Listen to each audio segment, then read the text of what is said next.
We are running late. We will go straight into the session, straight into the discussion. And I ask Mr. Sheikh Faisal bin Mansour from Malaysia to take the stage. Thank you so much. Thanks to the organizers of the Chennai International Book Fair. It has been a very smooth sailing thing before we came until now. Thank you, very well organized. This is my first time in Chennai. Second time in India after Delhi. I was once in Delhi in 2018 when Delhi hosted the IP Congress. And so, I'm currently the president of the Malaysian Book Publishers Association, and also it turned out that it's my turn to be the president of the ASEAN Book Publishers Association as well. So ASEAN is a region with 10 countries. Where Malaysia, Singapore, Thailand, Brunei, Indonesia, Philippines, Myanmar, and what else? Laos, Cambodia, Vietnam, and also Timor-Leste. So, but in the Publishers Association, we tend to we work around those who have already a book publishers association in their countries, and those who don't have. We work with the representative. Like once we work with Dewan Bahasa in Brunei, they don't have a publisher association yet. No, we also in Laos, they don't have any book publisher association, but we have representative also who always comes to our meetings. So Thailand, we call her Per. So she's representative of the Thailand Book Publishers and Book Sellers Association, PUBAT. So we always do meetings. We are a very, very close-knit group where we are always on WhatsApp. We always chat with each other. We always throw ideas among each other. We always meet each other everywhere. And thankfully for Chennai, we have everyone here. Most of our ASEAN partners are here. Yes, when coming to the topic, as the president of the ASEAN Book Publishers Association, from the first day I came in, what I insisted was that we need to have the ASEAN books available in all ASEAN countries, which is very logic because we have all ASEAN countries' populations in every ASEAN country. Like in Malaysia, we have Thais, we have Bruneians, we have Singaporeans, we have Filipinos, we have Indonesians, and where do they get their books? We never thought of that. We always thought about the needs of our own people reading. What about those people who are from other countries who have made themselves a home in our country? What do they read? We never considered about that. So when I came in, I insisted that we include that in. We tried to find ways on how we can get the books from other countries in their own languages. We don't need to translate them, right? Because we have people who can read those languages.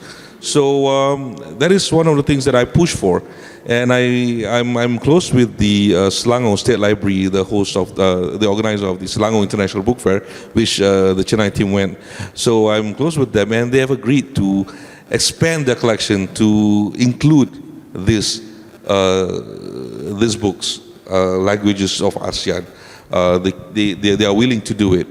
And what I did recently during the annual general meeting of the ABPA, ASEAN Book Publishers Association, I insisted that those who came bring along their children's books in their own languages.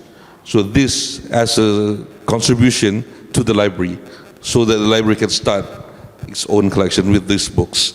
So this is the idea that we want to have, and then on top of that, we are working with the association now. There's a subcommittee that is working on how we can actually trade books of ASEAN books within the ASEAN nations, and also where we can have the people of any ASEAN nation in any ASEAN country can actually buy those books online. So we can have that happening very soon. So we have a team working on that. So that is for me to start. If you have any other questions, or maybe I would like to pass to Per. Thank you. I'm Per from Thailand, the Publishers and Associations and Booksellers Associations in Thailand.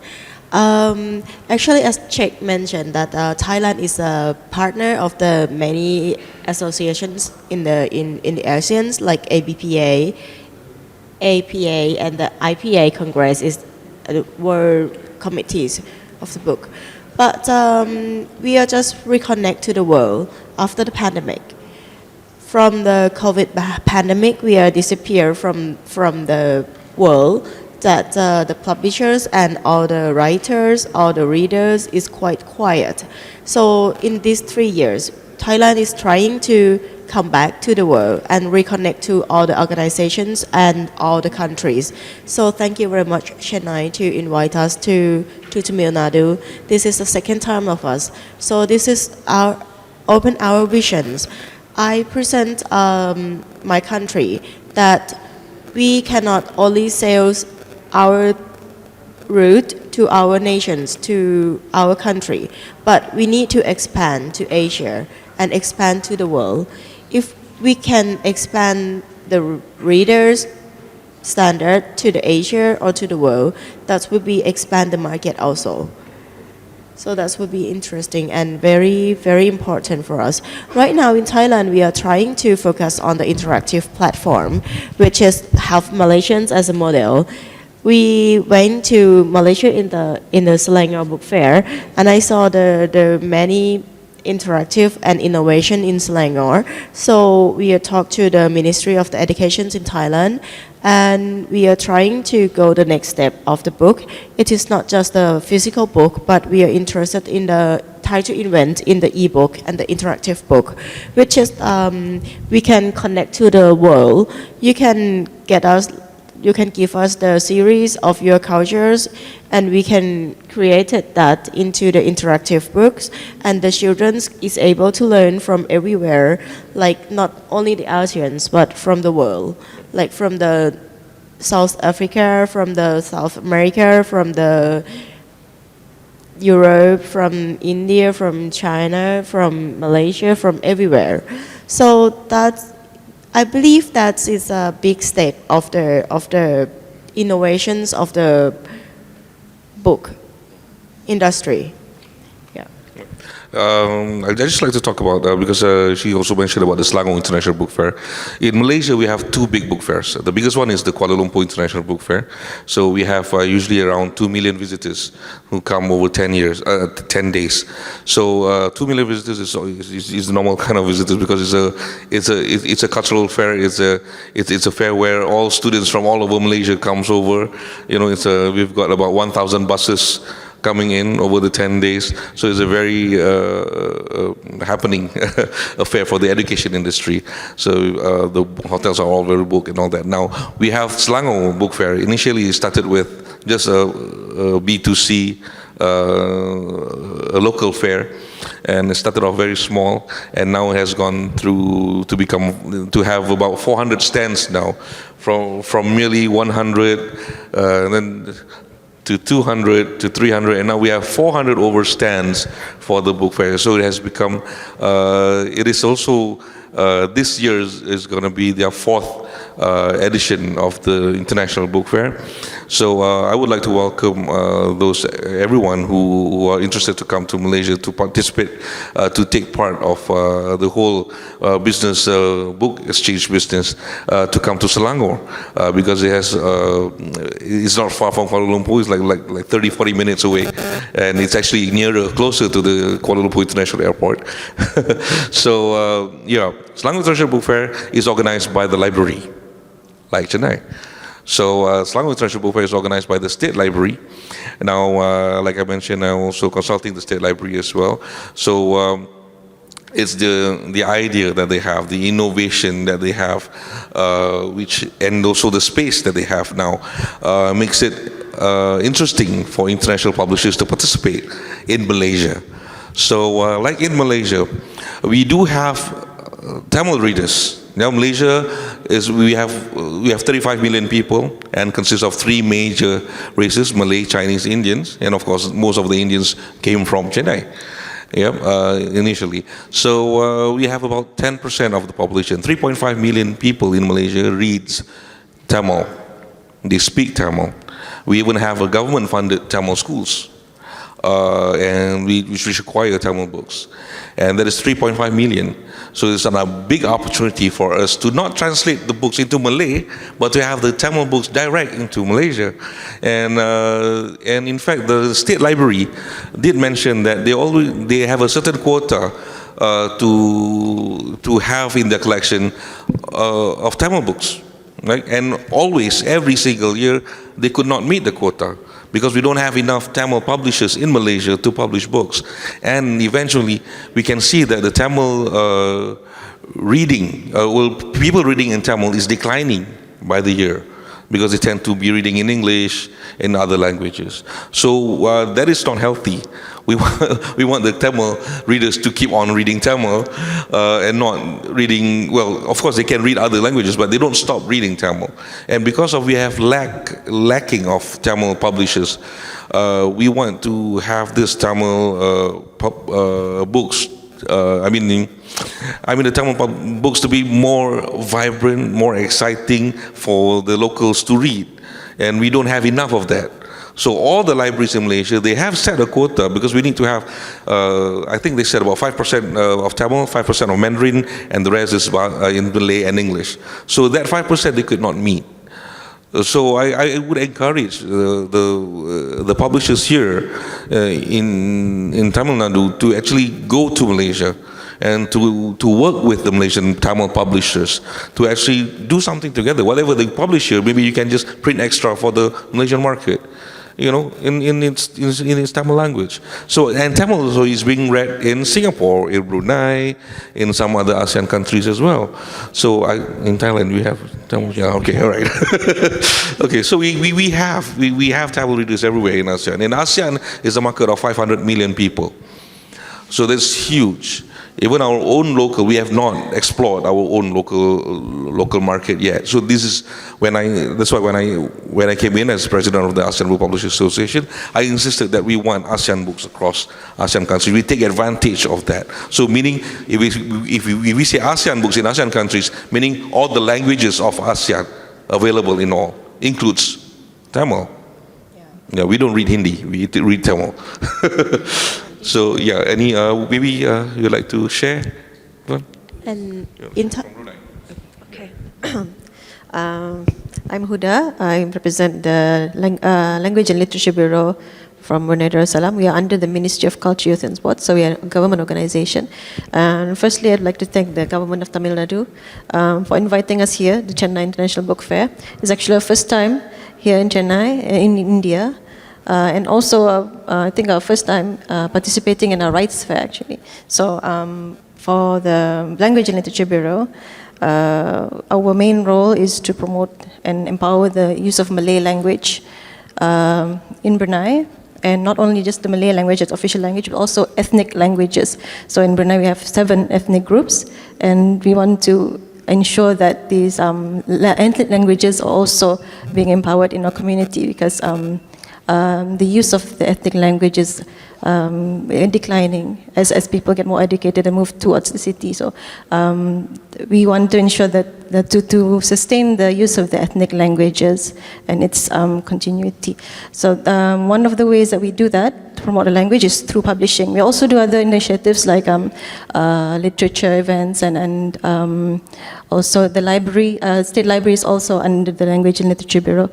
But for us here, today we are from the publishing section under the Language and Literature Bureau. So our role here is to publish books.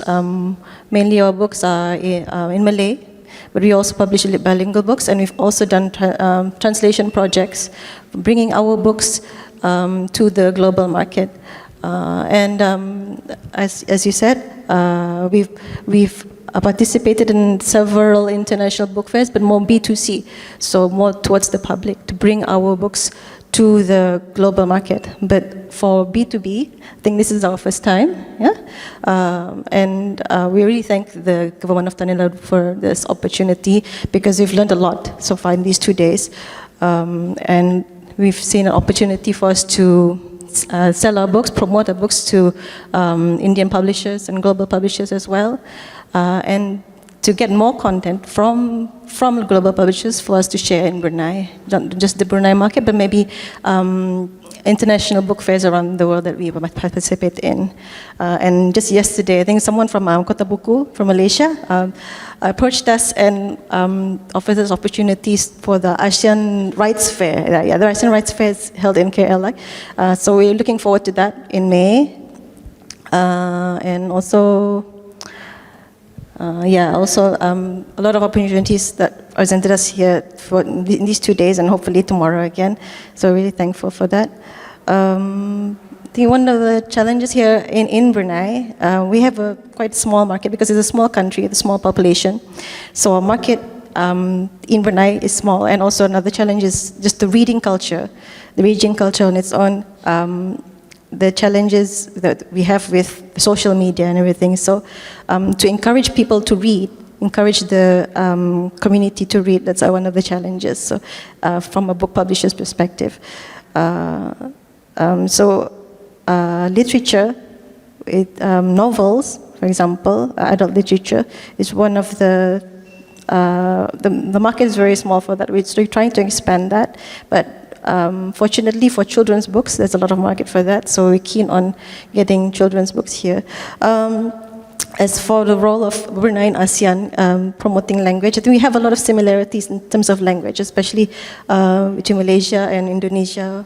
The root language is the same, so it's pretty much easy to exchange books, and the culture is also the same. But we want to also promote our local language. There's similarities but also differences, so we will seek opportunities there through ASEAN as well. I think that's all. Yeah. May I share one thing about the language of the ASEANs that we are mentioned about the media, cross-media market.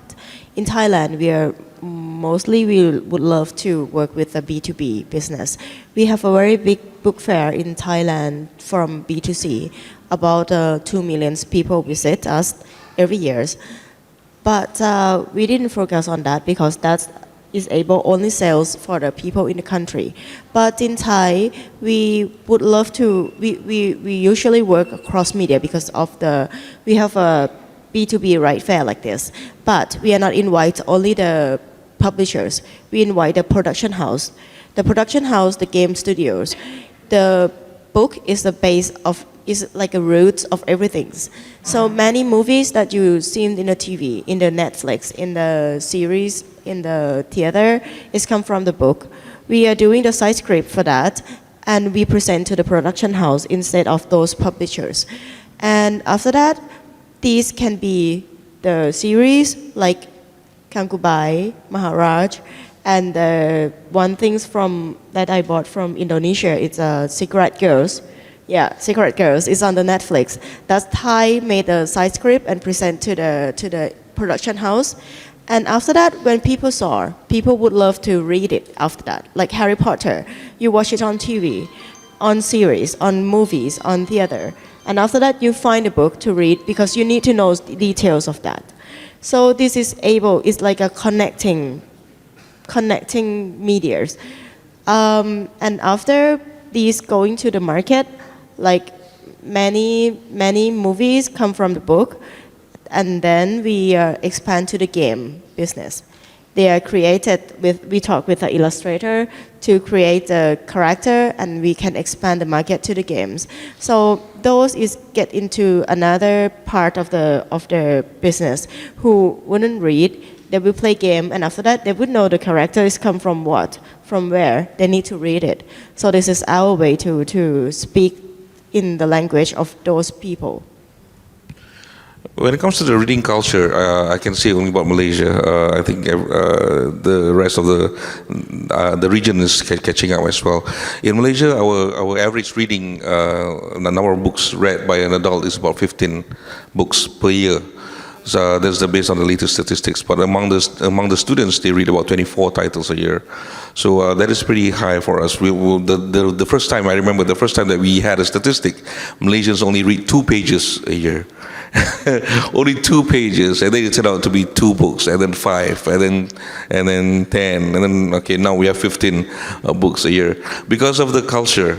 Now we are turning our country to be a reading culture, and we see at the book fairs how the kids are buying books when they are looking at even the school kids, when they look at the money in their pocket and say, okay, I want to buy food or I want to buy books. So they were like looking at that. So they have that option. And it's very interesting when you see all these children from the school buses go into the book fair and start looking for their own books.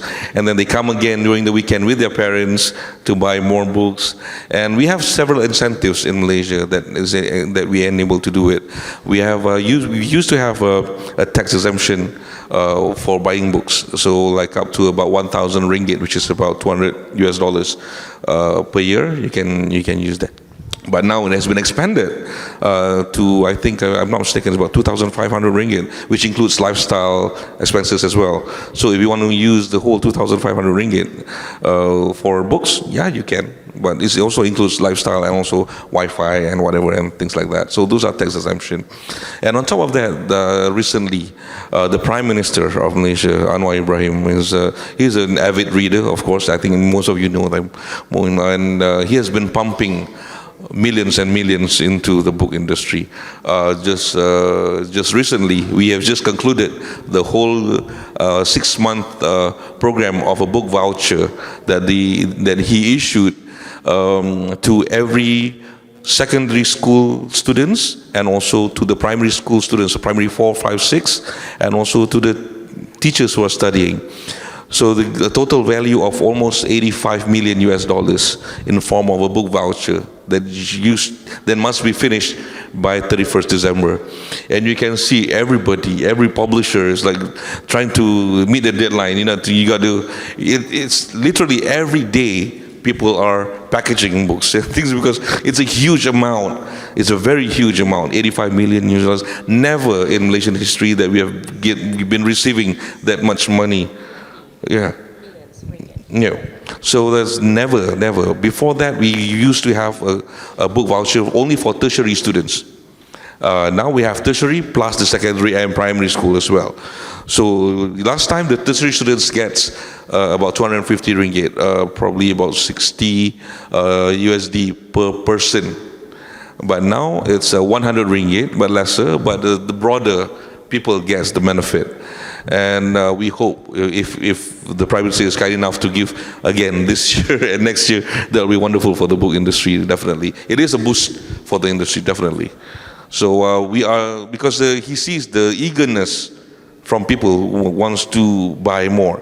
But the thing is that without this money, the publishers are scared to invest into new experimental books, so they just publish the normal books that they want to publish. They never want to go try out any new things. But with this boost, they can afford to do this. And you can see, I hope, we can see more interesting books from the Malaysian publishers, and maybe more, they expect more to make themselves be visible overseas as well. Yeah, you got a question?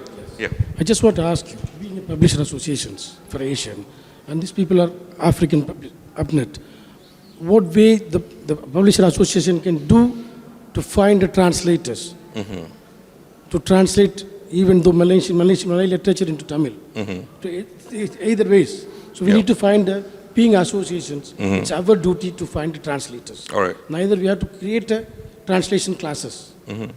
Well, we have, in Malaysia, we have the Institute of Translation. So they do have it's called ITBM, Institute of Translation and Books Malaysia. So they have their own network of translators. And these are not working with them. They are all part-timers who have a certificate from their programs. So only if you go through the ITBM, they have certified translators in multiple languages. So they have a lot. And they make money from translating documents, basically. That's their main business. But on top of that, they do for books as well. And we do have an NGO. We have the NGO for translators as well. So we have two bodies for that. So for Malaysia, if you need to look for translators, we can contact these two organizations for translators. Unfortunately, IT, BBM translators are too expensive. Expensive, of course. ITBM is expensive. That's the corporate rate. Yes, the NGO has a pretty lower rate. Yeah, yeah. So I need all. You need to take initiative. Yeah. To create the translator hub. Yes. To promoting literature, translation is must. Yeah. And Yeah. also I was requesting the African Yeah. find the local languages. Yeah. Bordering countries to have the translators. Some of publishers who are actively translating their books, they have their own network of translators as well, who are ITBM certified, but they don't work under the ITBM payroll, and they charge slightly lower. So these publishers, they know within their own network they can get the cheaper publishers. I just want to ask Brunei government. I read the record of 7 languages. Jawi and Malay. So what way that you can support to translate Malay literature, Brunei literature into the other languages, the vice versa?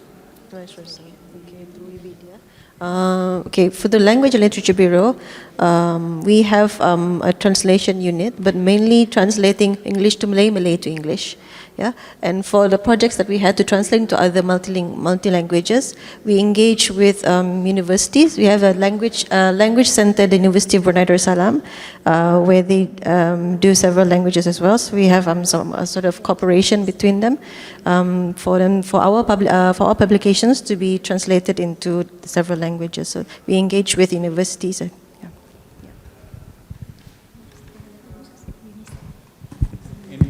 Questions from the audience? Okay. You have one. Yeah. Yeah, thank you very much. I think I'm happy to hear you're doing very well in Asia. 2 things. One is an observation. One is a question. I think you can see what it means when a government gets interested and is driven in a particular direction to publishing. In Kenya, we have a similar program where the government every year procures from publishers about 22 million books from various classes. And this has changed publishers' approach a lot, including, as you say, investing in new products. We're able to come to here and we can risk a book here and there.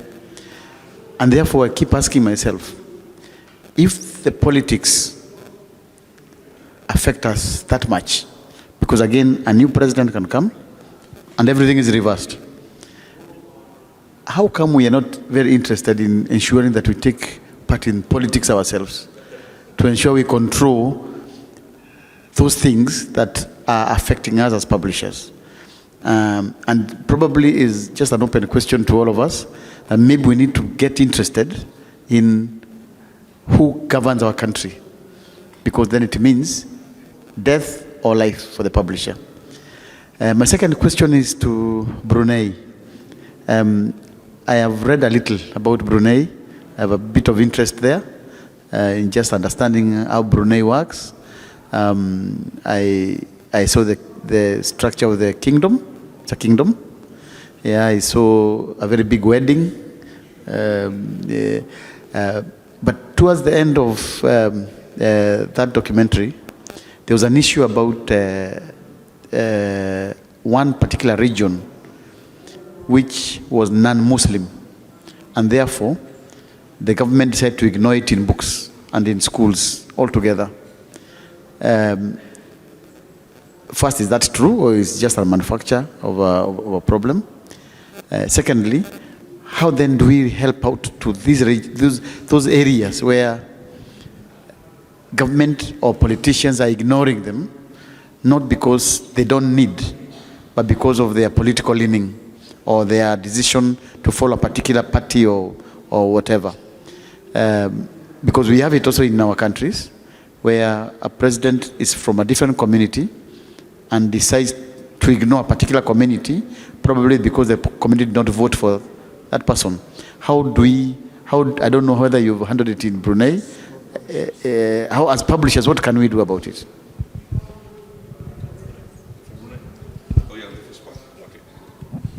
Well, for the first part, we actually in Malaysia, as an association, we always push ourselves to be part of the decision-making process of the government. Like when you say, when there's no seat for you, make yourself a seat. That's what we did. So we are pushing ourselves out there, make sure that every meetings we are there, and now we can see that even in textbooks discussion, the association is part of it now. Before they just make their own decisions, they just make their own policies, and they just make their own curriculum without looking at everyone. Whereas for our association, MABOPA, the Malaysian Book Publishers Association, we partnered with IPA, International Publishers Association, to for the past 2 years we have conducted 2 online forums, which is the Educational Publishers Forum for Malaysia, which we invited all the top educationists in Malaysia, in the world. We invited the bosses of TIMS, the bosses of PISA, the top boss of PISA, and all the regional European top educationists, and to speak online, and we give free seats to all the government offices related to the textbooks and all that. So we give them the leisure to listen to actually from all these experts, and from there I believe that's where they see the strength in us, and in terms of the pedagogies of the education and things like that, to have an input for them when they decide on the textbook policies and all that. So we are now in there. In fact, we have a meeting on the 21st to discuss the next curriculum is going to change in 2027. So we are part of the decision making. So that is one of the wins that we got, the latest wins. And on top of that, of course, there are many other issues with the government, as you said. But fortunately for Malaysia, whoever becomes the Prime Minister, they are all book lovers. That is a blessing for Malaysia so far. We have from Tun Mahathir's time, I think many people know about Mahathir and now Anwar Ibrahim. They are all book lovers, and they give incentives books. It's just that Anwar Ibrahim is giving more and more. So that is a fortunate thing for us. And the question of the government representative in the politics, from us, our side, we still strive. We have in our discussion, we still want to have a senator in the parliament to be our representative. If not, it's an open field for all the members of parliament to take advantage of the situation. So we don't want that. We want someone from our own industry to be the senator. So that is being our wish. And so far we have not gotten anyone yet for that. So yeah, next for Brunei. There you go. Okay, thank you, sir, for the difficult question. Okay, I think I'll touch on first. Brunei is different, I think, from Malaysia or Kenya or other countries. In terms of its politics, we are absolute monarchy. So meaning the royal bloodline and their successors will be the ones who are leading the country. They're also Prime Minister, and His Majesty himself is also the Minister of Finance and the Minister of Defense. So there's a difference there already in terms of political structure. And also for our constitution, Brunei's constitution, there's a clause that states that Islam is the official religion, and other peoples of other religions can practice their religions freely within their communities. So we have that as a basis for our constitution. So in terms of maybe publications of religious books, we have several religious publishers from government and from non-government as well.